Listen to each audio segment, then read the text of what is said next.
The dark blue portion that you see, that accounts for the main subject that you study at university, and we call that a what?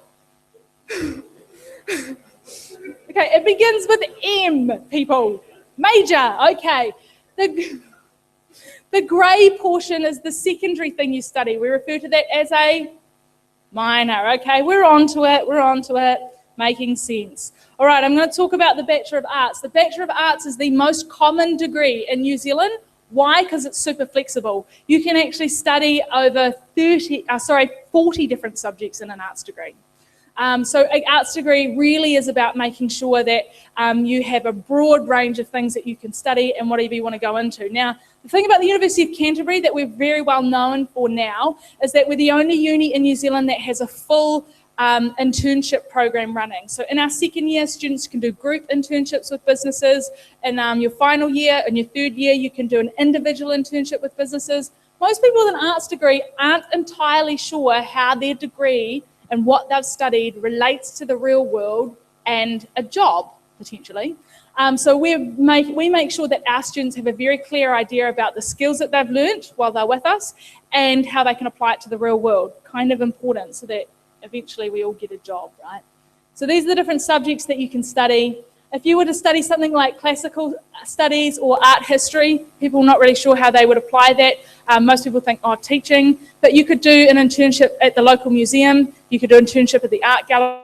If you're doing something like media and communications, the university's partnered with the Tactics here in Christchurch and the Crusaders, and we have students who go and do internships in their media teams. So to give you an idea so that you can actually see how what you do relates. All right, a Bachelor of Science. So if you're looking at doing a science degree with us, Canterbury is very, very well known for this, and we're very well backed for this. So the New Zealand government last year gave us $270 million to put towards our engineering and science programs. So we have state-of-the-art, brand new labs being built and lecture theatres on campus right now. They will be finished at the end of next year, so at the end of your first year. Again, as I said, because Canterbury is quite well known for this, part of the reason why is we have more field stations as a university than all of the other universities in New Zealand combined have. What it means is that our students actually get to go out and practice science. So if you're doing astronomy, you can go down to our Lake Tekapo field station. If you were to do marine biology, we've got one up in Kaikoura. Has anybody gone past that in Kaikoura? For the non-Māori among us? No? Can I help you, buddy? I do need power, but unfortunately, I have to plug it into that. So yeah, thank you though. I appreciate that. Okay. So anyway, moving on. Your science subjects. If you want to do maths, physics, chemistry, you must have done them in school because you need to make sure that you have a knowledge base for that. We also have field stations down in Antarctica. So if you've ever thought about getting down on the ice, then it's a really good opportunity for that as well. These are the different majors that you can study under a science degree. We're #1 for biological sciences in the country and internationally very well known for that. We're also very well known for things like your geography, your geology, as you might imagine why. And also we're the only university in the country that studies astronomy at all levels as well. There's things under a science degree that you might not think fit, like potentially finance. If you wanted to do something along those lines, then we can fit it and again make it really flexible for you in a finance degree. Science degree. Okay, which also brings us next to our commerce degree. So, commerce at Canterbury. I'll talk a little bit about that. You don't have to have done commerce-based subjects at school. Okay, so if you have though, or you've done really well in those subjects, you don't potentially have to do some of your first year courses, which means it can be really flexible for you. In our first year, I showed you you've got those 8 courses, right? If you're doing a commerce degree, around the country, most often in your commerce degree, all of those 8 courses are taken up with commerce subjects. It's not like that at Canterbury. We ask you to take 5 commerce subjects in your first year, but if you know I'm going to do marketing and management and potentially I want to do it in a sporting context, then we'll give you the last 3 courses at the end where you can, all good? We'll give you the last 3 courses at the end where you can do potentially sports management courses or sports coaching courses. So we give you a lot more flexibility. And like I said, if you've already done some at school, then there's no point in you learning again. But if you haven't, then we'll absolutely teach everything from scratch. Now, the thing you guys will probably know with the rebuild in Christchurch is there are hundreds of new businesses starting every year.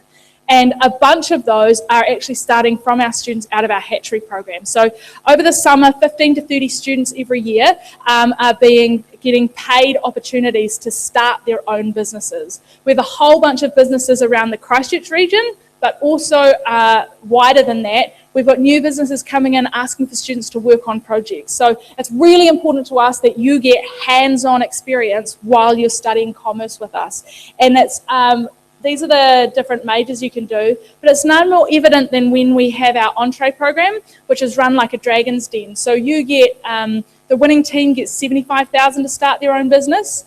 The second and third places get money to start their own business as well. But also, we tend to do quite well throughout New Zealand with our students starting their own businesses, starting their own apps, getting those opportunities.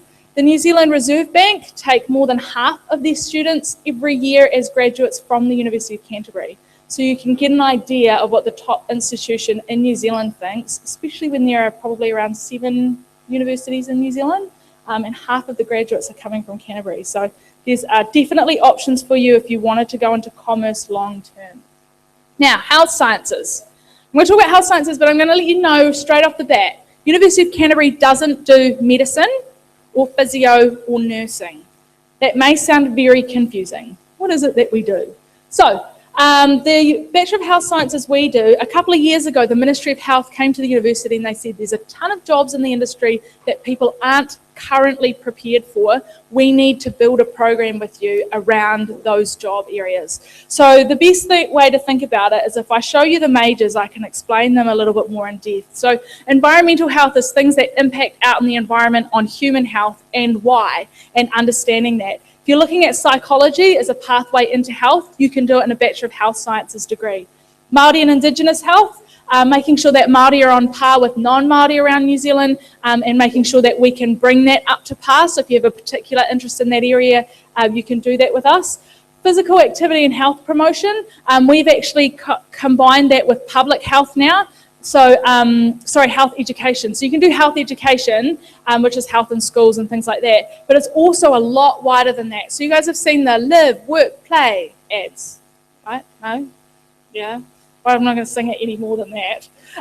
So live, work, play. This is the New Zealand government's attempt to make you somehow healthier, right? To make you get outdoors, because essentially we're on our way towards America, right? So the New Zealand government wants to do something about it, and we're looking at promoting health around New Zealand.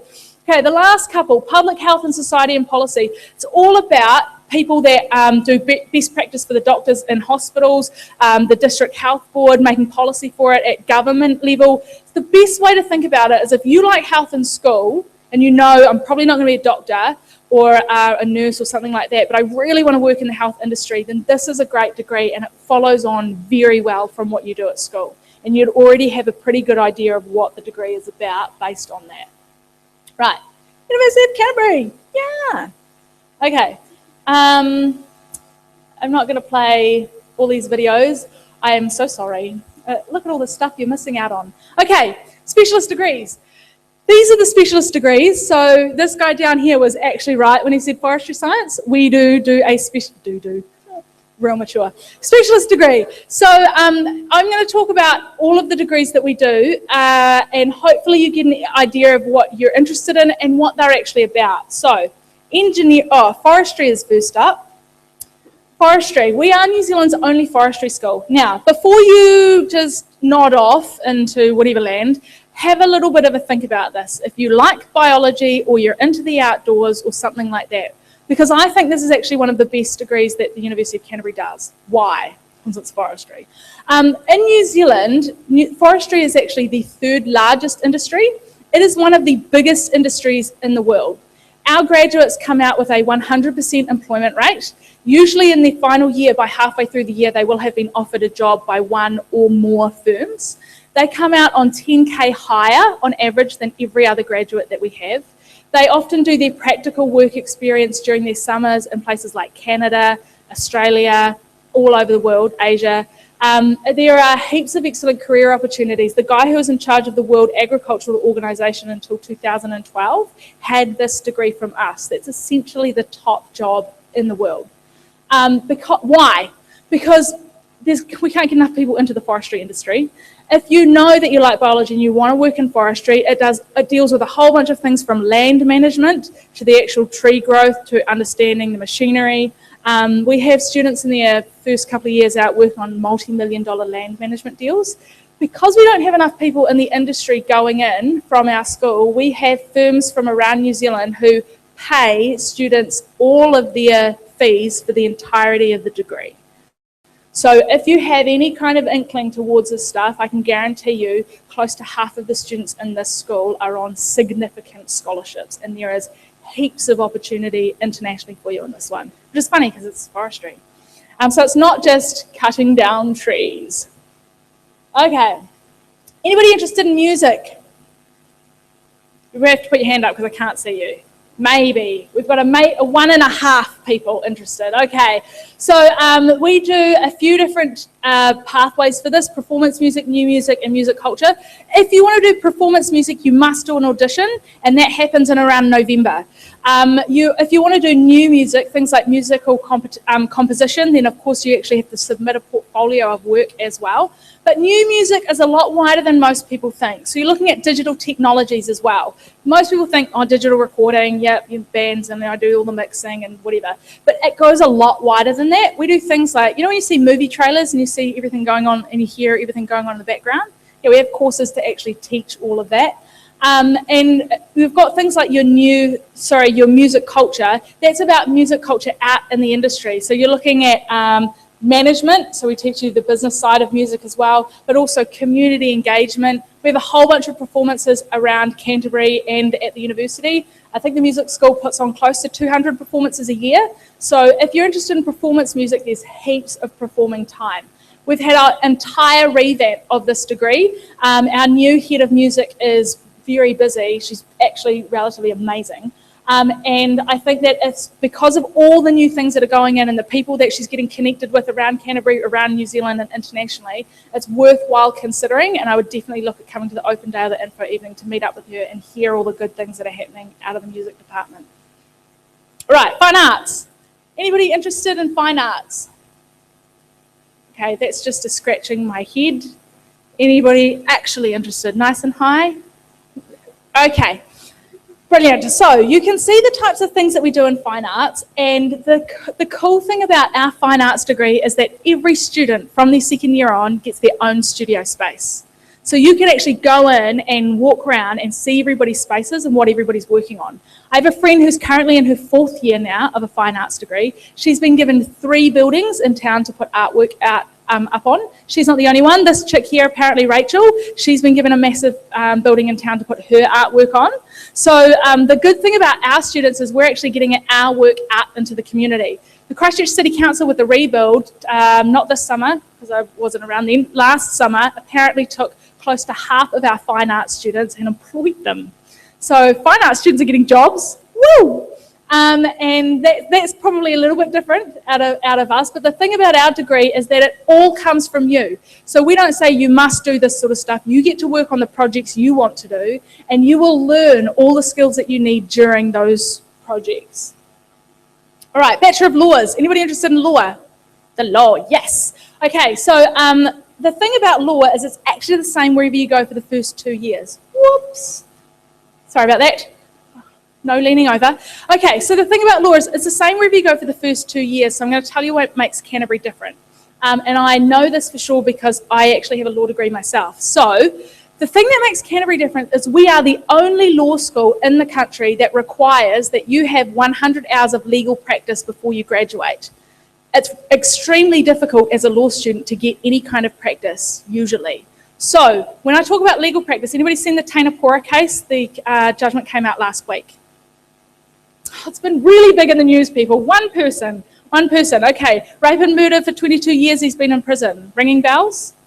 Okay, so last week, the Privy Council in the UK overturned that conviction. Our students went over to the UK and did the research and helped the defence team with that case. They did that for their clinical legal practice. Some of them do things like work down at the Community Law Centre in town. That's where I did my legal practice. I actually now do some work through the courts in an area called restorative justice, and I got that through my practice there at Canterbury. We have a whole bunch of students working on cases. Every year we have some students go over to the United States Congress and get their practical hours that way. So if you're actually interested in getting a degree and coming out with a difference, i.e. some practice, then Canterbury is great for that. Anybody interested in hanging out with crims? Woo! I hope that we mean it in a good way. Okay, because you're looking super dodgy over there. So, criminal justice, we do a 3-year degree for criminal justice, and it's very career focused at the end of the day. So if you want to go to things like police, probations, corrections, customs, youth offending, there's some areas of social work that you can look at, then this is a pretty good degree. It is a massive degree internationally as well. You can take this degree internationally and people know what it's about. In the States, 1% of the United States population currently reside in prison. So you will always have a job.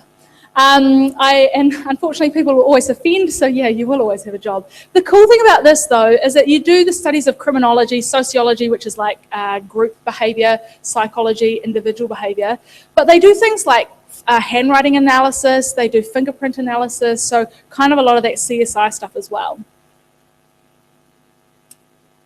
Right. This is so technical. Ooh.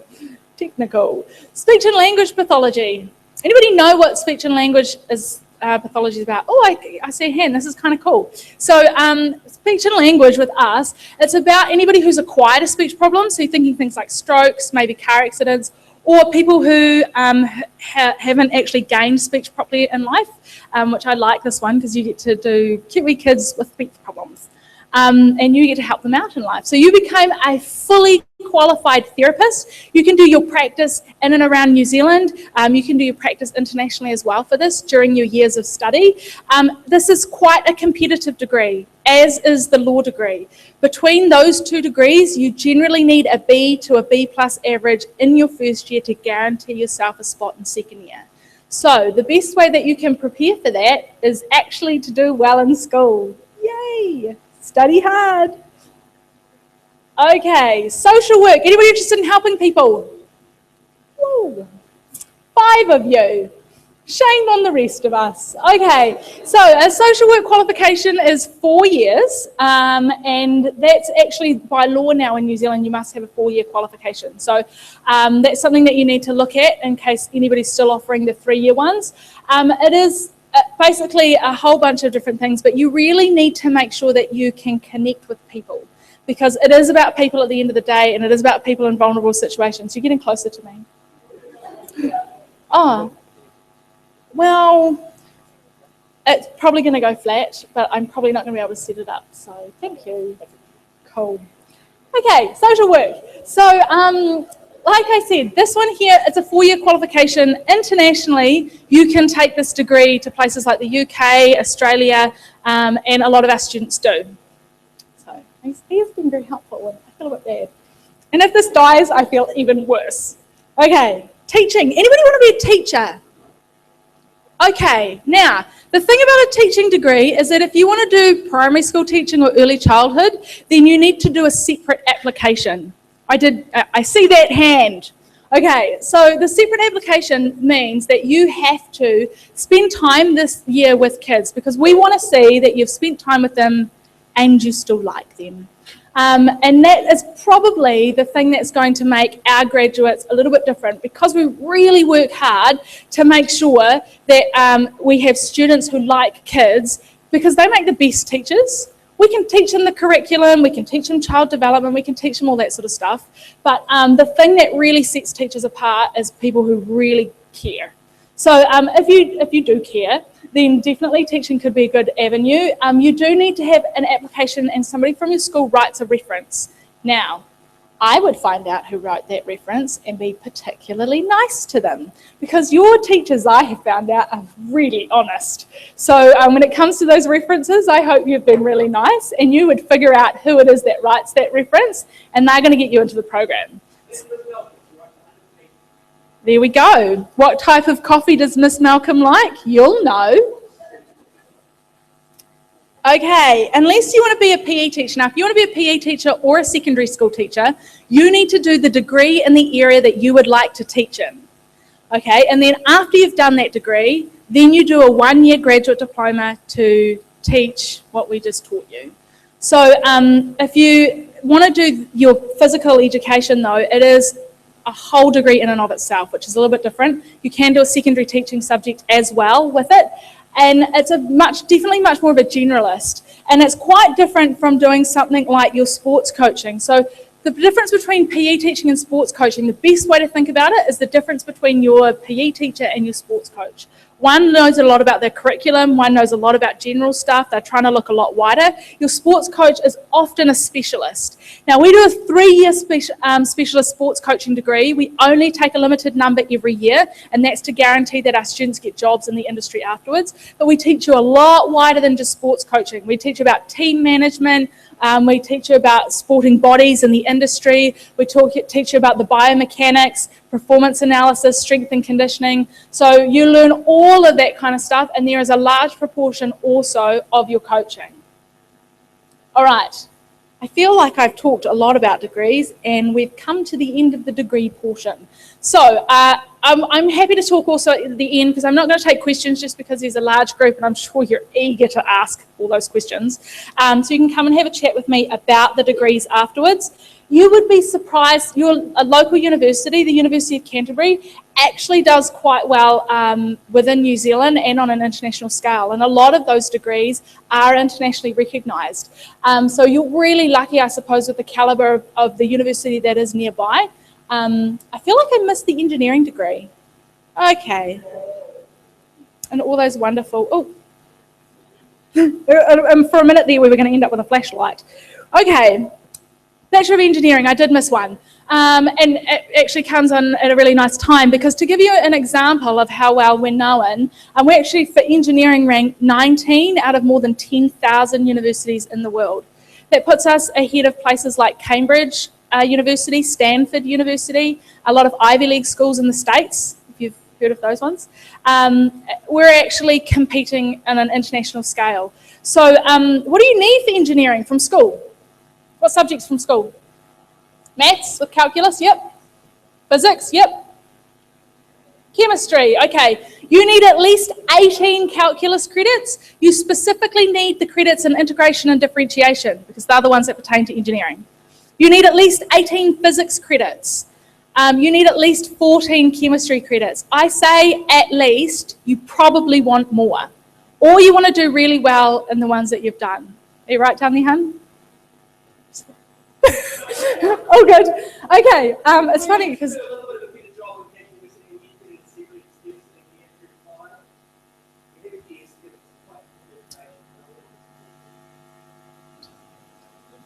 No, you're all good. Okay, so calculus, physics, chemistry, those are a must. Now, the thing that we look for is the top students around New Zealand. If you know this, you're totally going to smash calculus and physics or whatever, and you're super, super bright, then the dean of the engineering school will actually build you an individualised program. So if the top students around New Zealand go directly into our second year, they get a 4-year degree in 3 years.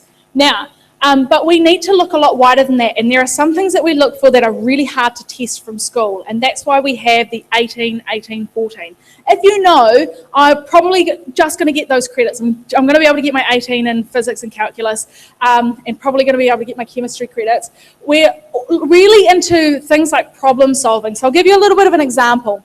When it comes to engineering, a few years ago in New York City, there was a hotel, and they had a problem. They had a huge number of complaints that people were waiting too long for the elevators at their hotel. So they brought in some civil engineers, and they said, well, we can't lose any rooms and put hotels in and around those parts, because that's the bread and butter of what we do, and that's where all our income comes from.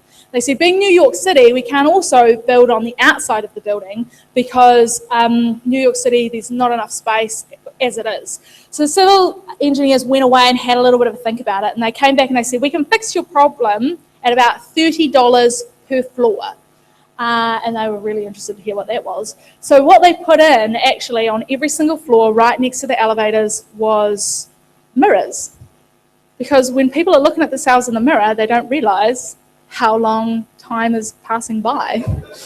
And I'll just point out that it wasn't just the females. So yeah, and their complaints significantly decreased overnight just by mirrors. So what we're looking for also is people who think a little bit outside the box, or because things like engineering are often team-based project work, if you know I can totally get a bunch of guys together or a bunch of girls together and make something happen, then that's what we look for as well, because you could be super, super, super bright, but if you can't actually go on to other people or work in a team, that's not really helpful. So we do look for a lot of things with that, but you have to make sure you've got your calculus, your physics, and your chemistry down. Cool. Now I'm going to show you this briefly because we talked about what a general degree looks like, and this is a really good example of what a specialist degree looks like. So this is an example of a specialist degree, particularly the engineering degree, but you can see that your courses are already picked for you. And in a lot of your specialist degrees, many of the courses are picked for you. In your second year on, in some of the specialist degrees, again, you don't get to actually pick anything. They design the entire program for you. So that is a real difference from what we saw before with the general degree and what we see now with a specialist degree. Okay, I don't know why I have all of that there. University of Canterbury. Okay, we move on. So I'm going to talk a little bit about the University of Canterbury generally. Now, the thing about UC is that we do things a little bit differently from other universities as well. So we've got this thing called the UC7. And while you're at the university, you know, when you go from school, you've got a record of learning. These are the credits that I got, and this is what I got in those credits. This all makes sense to you? Yes? Yes, it does. Okay. So when you go to university, it says you get a transcript. It says these are the courses that I did, and these are the grades that I got in this course. The University of Canterbury gives you 2 transcripts. What we do is we recognise experiences that you have while you're at university. So this is part of our UC7. Firstly, we're wholly committed to making sure that the academics that we provide for our students are top-notch quality and well-known internationally. We have a program, somebody, I have no idea who, gave $30 million to the University of Canterbury to guarantee that every year we get the top lecturers around the world to come in and teach our students. So the academic side aside, you get that. Now, what we also look for from our students is to engage and connect. The things that you guys are probably most well aware of is the Student Volunteer Army. Yes? Please tell me you've heard of the Student Volunteer Army. Okay, we have. So you'll probably know that during the earthquakes, they went out and did a whole bunch of stuff. Well, they're doing a whole bunch of different stuff now.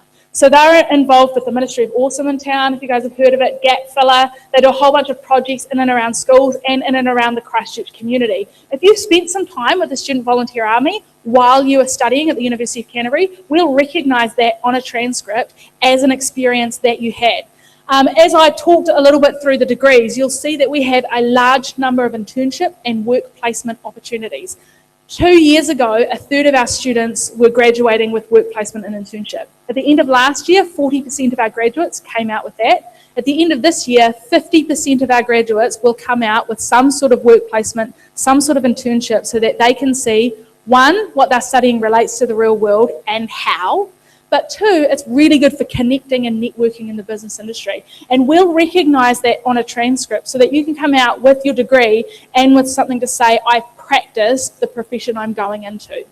Internationalisation. Most people don't know this, but the University of Canterbury ranks 23 out of more than 10,000 unis in the world for internationalisation. I talked a little bit before about having all of those key people come in and teach. We have key international students from all over the world coming to Canterbury, a large number from the States, a large number from the UK. When you think about these students could pick anywhere in the world and they're coming to Canterbury. But the thing that works and is particularly appealing, I hope, to you guys, is that every student this year who met the grade point average actually got a free economy, not first class, economy ticket to go to a partner institution of choice. So they didn't have to pay for the airfare. They didn't have to pay for their international fees because StudyLink still paid their fees here at Canterbury. And they collected their StudyLink on their accommodation to pay while they're overseas. So it costs next to nothing for a lot of our students to get some sort of international experience. Now you can do that for a semester or you can do it within courses. So during last summer, I did a Chinese international business course and they sent me to China to learn about Chinese culture. So I spent 4 weeks studying at a Chinese university, and then I spent 10 days going to a whole bunch of businesses like the Warehouse and Fonterra that are connected with New Zealand and China. Those students this year and now for the rest of the program actually don't have to pay a single cent. They don't pay their accommodation costs, they don't pay for their food, they don't pay for their tickets, they don't have to pay for anything. They get to go to China. Awesome. So that's something that we'll recognise on a transcript, and that's something that can make you a little bit different as a graduate. Other things we do, we have a very, very high number of students that start with us that actually complete their degree. This may not sound like a big deal, but it really is. One, it shows we don't have a lot of dropouts, so people are probably having a good time at university. People have a good time at university. But actually, it also shows, hopefully, that the University of Canterbury is particularly supportive of their students. And we have a whole bunch of teams that go around and help out. You could get into the mentoring programs, and if you're a mentor, we'll recognise that on your transcript.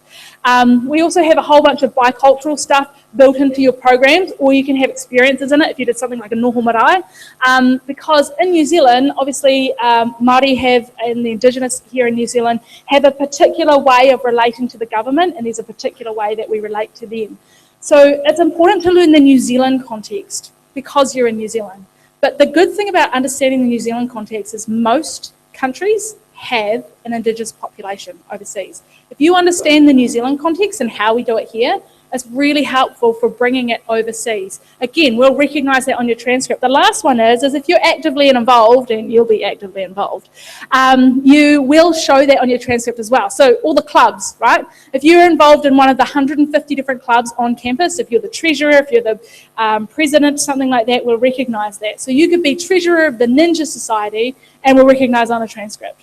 If you're captaining or coaching the football team or rugby, we'll recognise that as well. If you're out jousting in the Medieval Reenactment Society, recognised on a transcript. So that's the thing that makes Canterbury different. We're the only uni in New Zealand that recognise it. Now, I know that you guys have a little understanding of what I'm talking about because I see a couple of you have badges on.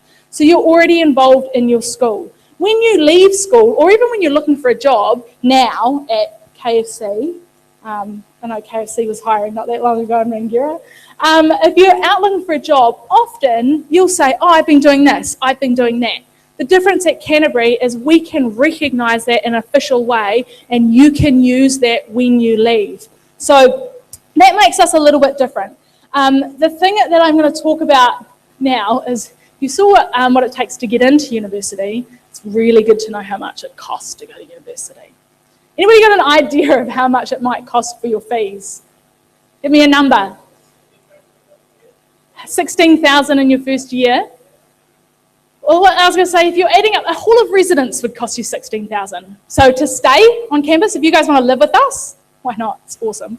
If you want to live with us, you can stay on campus for around 16,000. Well, they start at 13,000, they go up to 17,000. Your fees are not quite as much.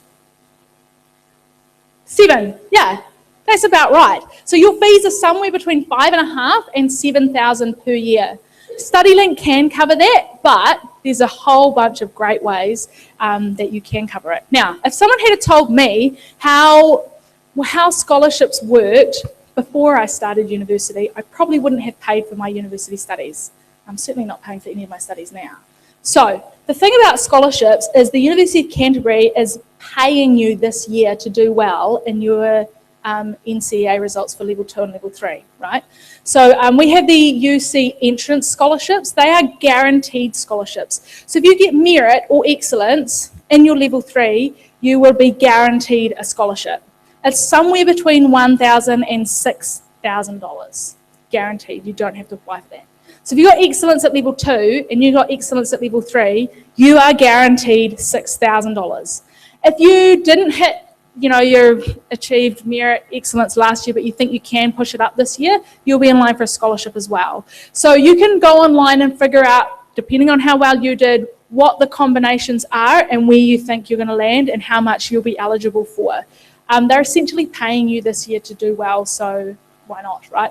There's a whole bunch you can apply for, and I actually see when I walk into your hall here, there are a bunch of students from this school every year who get scholarships, and they're also in our Emerging Leaders program. So the Emerging Leaders scholarships are worth $8,000 a pop, $3,000 for a leadership program and $5,000 towards your fees. There's a whole bunch of subject-based scholarships. They're anywhere between $500 and $10,000. You can layer your scholarships. So I have met students who are starting between $15,000 and $20,000 in their first year. Essentially, the university is paying them to be there. So one, absolutely apply for Emerging Leaders. Like I said, you can have a look on the wall on the way out and see that every year University of Canterbury does give your school scholarships. Make sure you do well in your merit and excellence this year, and again, you don't have to apply for the scholarship. They will guarantee it to you. Scholarships, the thing that I'm always surprised about is the amount of people that don't apply for it. I had a chat earlier this year in February, last month. I was having a chat with one of the girls in the scholarship team. She said, can you go out and promote this scholarship? It's worth $10,000 and only 3 people have applied for it. I was like, when does it close? She's like, in 2 days. I was like, well, who am I going to promote that to? But in saying that, the scholarship closed and there were 4 people that applied for a $10,000 scholarship. Now, we're not allowed to hold on to that money because people give it to us to hand out. So one of those 4 people, no matter how bright or not they were, was going to get that scholarship, right? And I know, and I have a lot of friends who have managed to get a lot of their studies on scholarships, and they're not always the top students. And now I think I would not have paid for my university had I known that. I suppose that there's so much out there and there's so many people paying for you to go to university. So please apply for scholarships. So I know I say this to you and very few of you will. Please apply.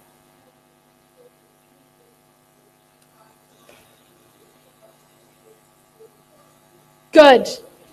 And that's probably why we do give them to your school, because your students actually apply for them.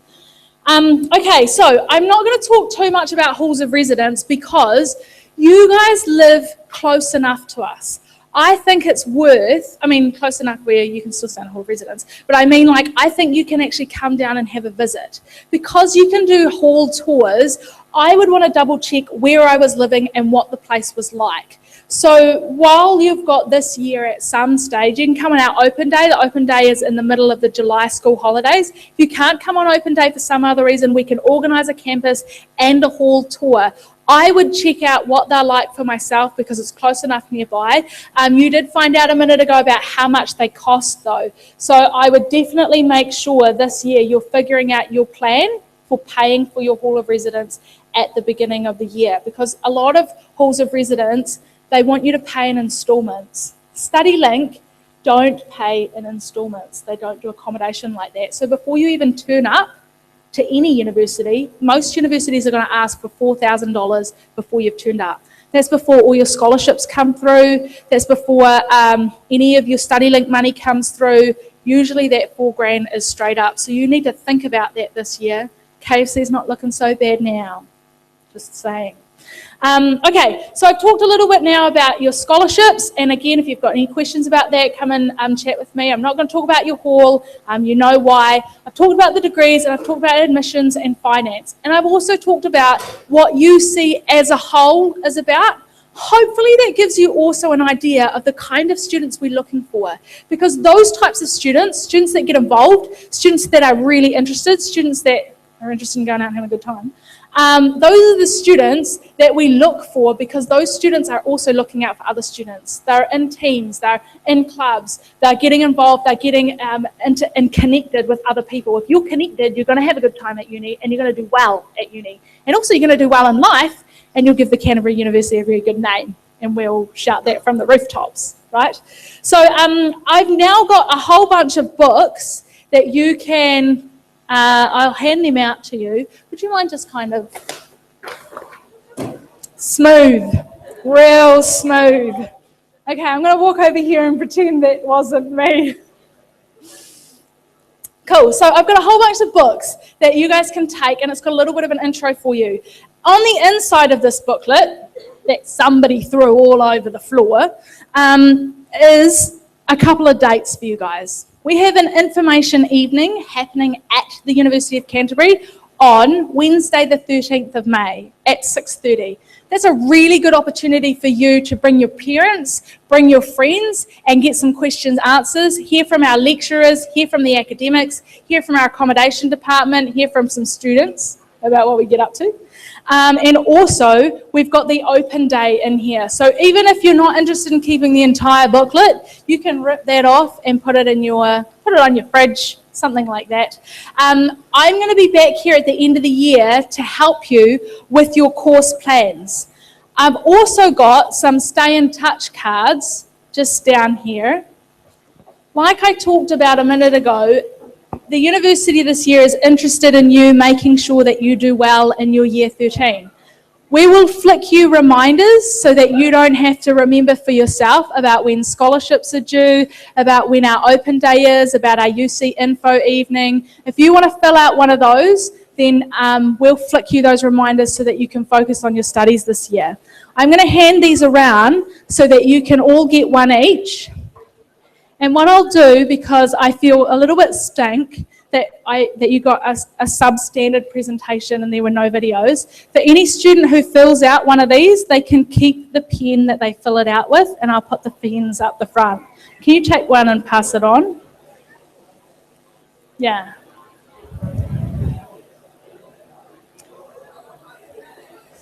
So at the end, like I said, I bought a whole bunch of pens, and any student who wants to fill out the Stay in Touch card can keep the pen and have my apologies.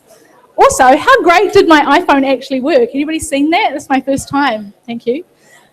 Okay, thank you very much for having me. I'm going to be up here. I'm more than keen to chat with you. Obviously, I'm a little bit chatty. So definitely come up, ask your questions, and if you give me those Stay in Touch cards instead of sending them in the post, then you won't actually have to go out and send them in the post. So, cool. Thank you.